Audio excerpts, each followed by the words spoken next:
जय जिजाऊ जय शिवराय। गेल्या 7 महिन्यापासून मराठा आरक्षणाचा लढा सुरू आहे आणि त्या लढ्याला या राज्यकर्त्यांनी काय किंमत दिली आहे आणि काय नाही हे दाखवण्याची खरी वेळ आलेली आहे। पण मनोजदादा जरांगे पाटलांना असं वाटतंय की आपण जर राजकीय दृष्ट्या मराठा समाजाला दिशा दिली तर जेणेकरून मराठा आरक्षणाला तोटा होईल आणि कुठेतरी मराठा आरक्षणाचा जो लढा आहे तो भरकटला जाईल।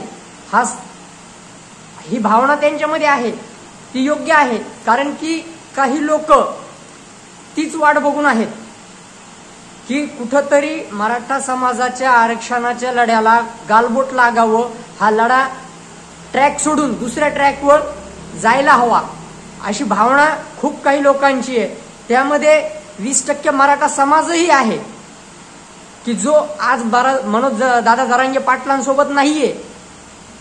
तो त्यांचा पक्ष, त्यांचे नेते, त्यांचे प्रोटोकॉल ते फॉलो करतात।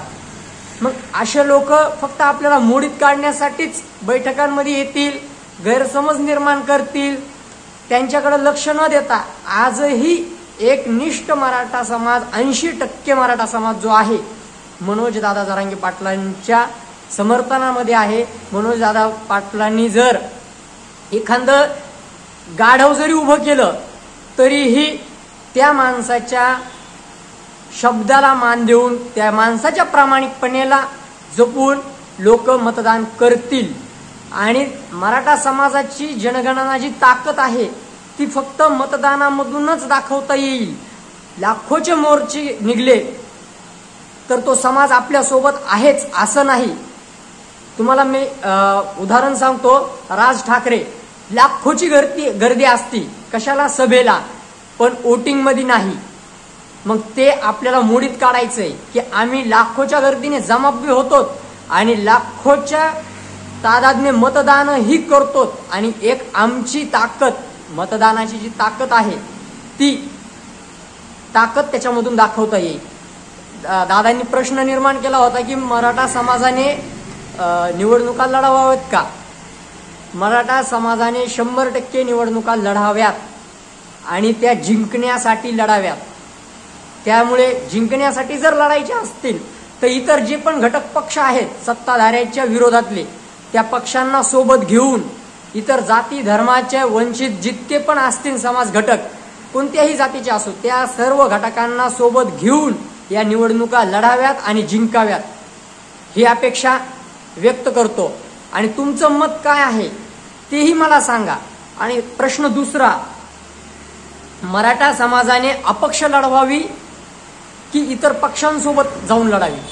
अपक्ष नाही लढावा, सर्व पक्षांना सोबत घेऊनच लढावा, जेणेकरून आपला फायदा जो आहे तो त्या पक्षाला होणार। त्या पक्षासोबत तसं गठबंधनच करायचं, तशी घटनाच त्यांच्याकडनं लिहून घ्यायची की बाबा जेणेकरून आम्हाला सभागृहामध्ये आमचा आवाज मांडणारे व्यक्ती पाहिजे। आज आपल्याला आपण कितीही मोठा लढा उभा केला तरी त्याला कवडी मोल किंमत देत आहेत सत्ताधारी, कारण की जी हुकुमशाही चालू आहे ही हुकुमशाही मोडण्यासाठी हा लोकशाहीचा पर्याय आहे, म्हणजे तो पर्याय आपल्याला निवडायलाच हवा।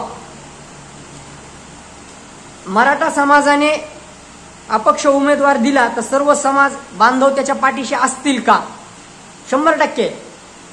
100% मराठा समाजाचा जर मनोजदादांनी जर एखादा उमेदवार जाहीर केला तर जे 80% मराठा समाज आहे, जे राजकीय सोडले त्यांचे दरवाजे उघडणारे, तक्रार आतरणारे, झेंडे फडकावणारे आणि घोषणा देणारे, ही मराठा समाज जर सोडला तर बाकीचा 80% मराठा समाज हा मनोजदादा जरांगे पाटला सोबत आहे।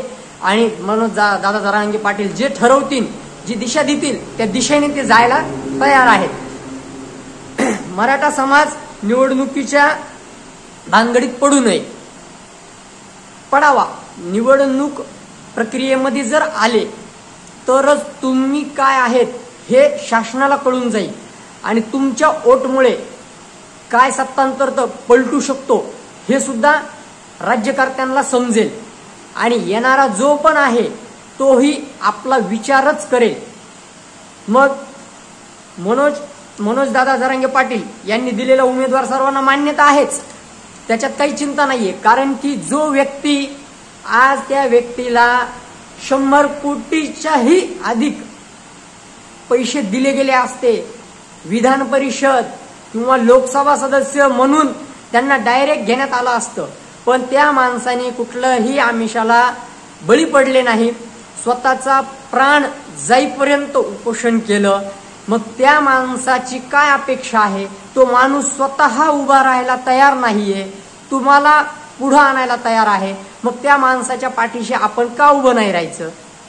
आज अशी परिस्थिती झालेली आहे, आमदार असो खासदार असो, ज्या वेळेस एखाद्या सभागृहामध्ये एखाद्या घटक समाजाचं जर नेतृत्व करणारा माणूस असेल तरच त्या सभागृहामध्ये सुद्धा कळल की आपल्या काय मागण्या आहेत आणि काय नाही.